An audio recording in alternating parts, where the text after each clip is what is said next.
George Michael was a man of extreme talent, kindness and compassion, all of which he is remembered for.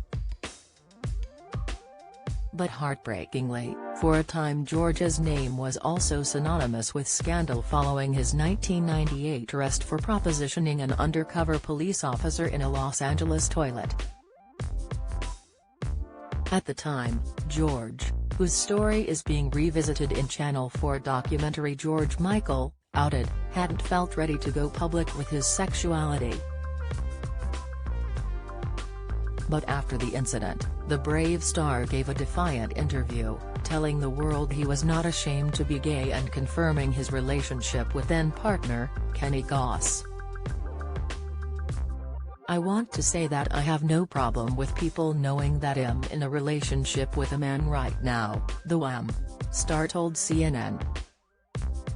"I'm a very proud man. I want people to know that I have not been exposed as a gay man in any way that I feel. I don't feel any shame for. I feel stupid and I feel reckless and weak for having allowed my sexuality to be exposed this way, but I don't feel any shame whatsoever. And neither do I think I should." He added, "Ultimately at the end of the day I'm not ashamed, I'm just peed with myself for having been so stupid." On that fateful night on April 7, police just so happened to be carrying out a sweep of the park in Beverly Hills, Los Angeles, although George was not the target.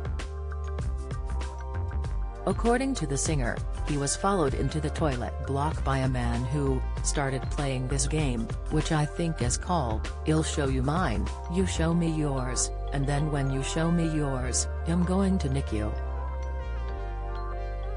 He joked to MTV, "If someone's waving their genitalia at you, you don't automatically assume that they're an officer of the law." "I've never been able to turn down a free meal. Once he got an eyeful, he walked past me, straight past me and out, and I thought, that's kind of odd. I thought, maybe he's just not impressed," he continued.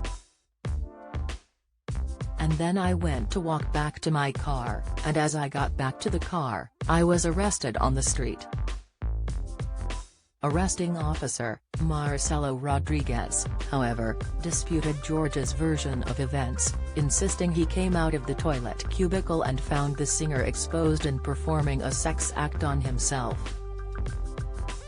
Denying there was any level of entrapment, he unsuccessfully tried to sue the star for slander. Meanwhile, officers only realized who George was when they took him back to the station to book him. The star pleaded no contest and was fined £674 and sentenced to 80 hours of community service. He later poked fun at his arrest in satirical track Outside. Later, he would reflect on the chapter of his life, initially hinting that his escapade was rooted in a desire to communicate his sexuality without giving in to pressure to come out. But he later admitted his trip to Rogers Park, across the road from the Beverly Hills Hotel, had subconsciously been motivated by a much more tragic train of thought. Having lost his first love, Anselmo Filippa, to AIDS in 1993 and then his beloved mom Leslie to breast cancer in 1997, the superstar said his arrest was a desperate attempt to make the trauma in my life about me, so he could control the outcome. He told GQ magazine in 2004, "Up to then, the traumas had been out of my control and the outcome always bad. From the point when Anselmo got sick, I felt out of control. There were also family problems too hurtful to talk about, but I was snowed under with things I couldn't do anything about. So I gave myself this 6-month distraction from everyday being about missing my mother." Explaining how he would go out looking for sex when his emotions hit a rough patch, he continued, For 6 months, I had to work hard to fight for my career, but once that was done there was nothing to stop what came after it, which was just total depression. But as subconscious plans go, it was pretty successful. George Michael, Out. It airs tonight and tomorrow night at 9 p.m. on Channel 4.